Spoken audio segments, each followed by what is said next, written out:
people. Would you like to see it? Yes. Would you like to see it? Yes. Thank you for your enthusiasm. I mean, it takes a lot of work to put this stuff together. Show some love here. All right. Here's my USP. Now, I want you to write this down because you're going to use it. And every time you use it, I want you to remember who? Me. And you know why I'm going to show it to you? Because I love you. Do you want you to remember that? Somebody's going to ask you, now let's use the stockbroker example again. Somebody's going to ask you, what do you do? And what you're going to do is you're going to give them a teaser. It's going to go something like this. I prevent people from having to work past the age of 55. What do you think is going to be the person's response once they hear that? Exactly. Did I just engage the other person? Yes or no? Yes. They go, well, how do you do that? And are you going to tell them? Yes or no? Yes or no? Yes. No.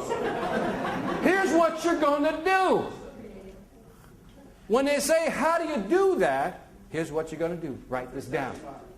What you're going to do is, why don't you tell me what you do, and I'll tell you how what I do applies to you.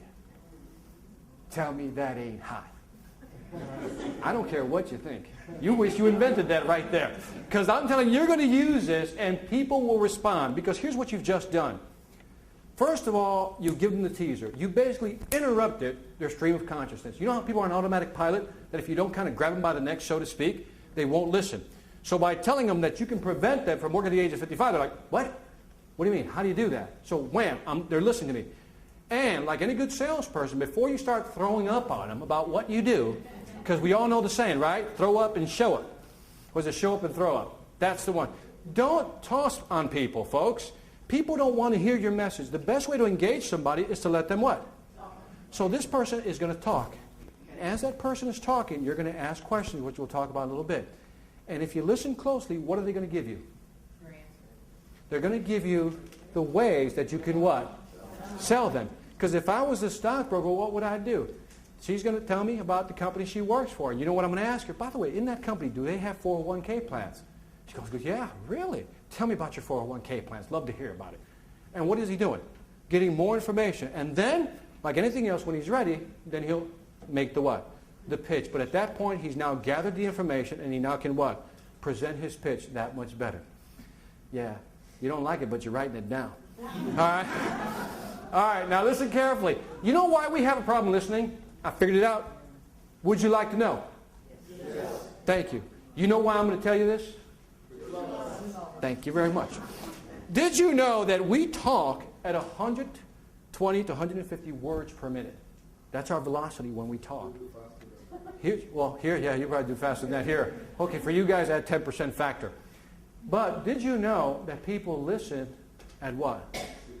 You ever get into a conversation and you're like, I mean, mentally, this is what you're doing. Right? But you try to be, right there. It's tough because your brain is what? Moving faster. And we have to what? Discipline ourselves not to what?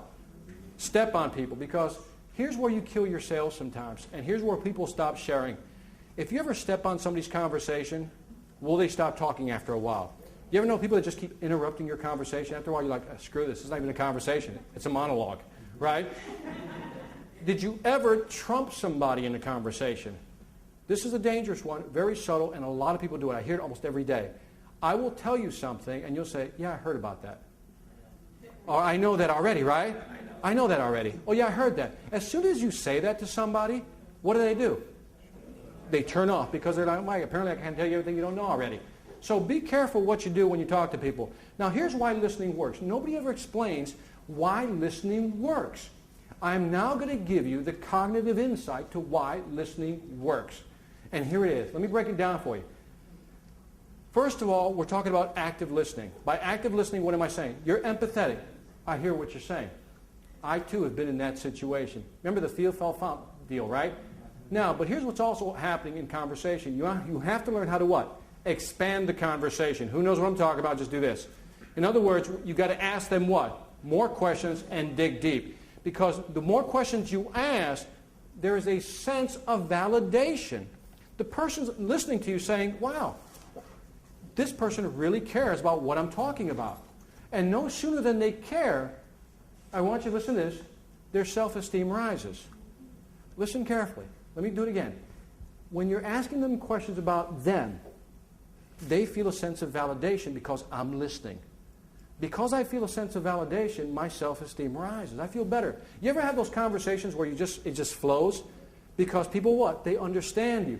And once your self-esteem rises, you feel better about yourself. And as soon as you feel better about yourself, you will then associate that feeling with what?